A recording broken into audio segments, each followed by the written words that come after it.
నిన్నమని ఆయన అన్నాడు కేసీఆర్ గారు, నేను కొడితే గట్టి కొడతా అని. నేను మొన్న చెప్పిన, అయ్యా ఏందయ్యా కొట్టనికి, అది ఏమన్నా ఫుల్లా ఆఫా గట్టి కొట్టనికి అని అడిగిన. చంద్రశేఖరరావు గారు ఈ వేదిక మీద నుంచి చెప్తున్నా, నీ గట్టి కొట్టాలంటే నీ కొడుకును వంగబెట్టి కొట్టు. ఎందుకంటే ఆయన తిరుగుళ్ళు చూడు, అటు చేసే వ్యవహారాలు చూడు. నీ బిడ్డను రెండు చప్పరి, ఎందుకంటే లిక్కర్ దందాలో ఉండి ఈడ నిన్ను ఓడించిందే కదా, ఆడ కేజ్రీవాల్ కూడా మింగేసింది. నీ అల్లుడు భూదందాలు చప్పరి, నీ అల్లుని పట్టుకొని నాలుగు గట్టిగా కొట్టు, వాళ్ళను కొడుకుని కొట్టు, అల్లుని కొట్టు, బిడ్డను కొట్టు, సడ్డకుని కొడుకుని కొట్టు, గట్టి కాదు కట్టె తీసుకొని కొట్టు.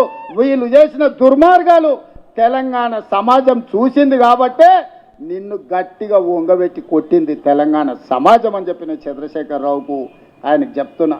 ఇక ఆయన ఊరిస్తున్నాడు, ఇక నేను వస్తున్నా బయటకు అని.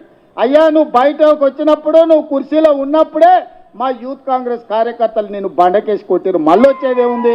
నువ్వు ముఖ్యమంత్రిగా ఉన్నప్పుడు, నీ పార్టీగా అధ్యక్షుడిగా ఉన్నప్పుడే మా యువజన కాంగ్రెస్ పిల్లలు నిన్ను బండకేసి కొట్టి ఓడగొట్టి ఇంట్లో ఊసబెట్టిరు.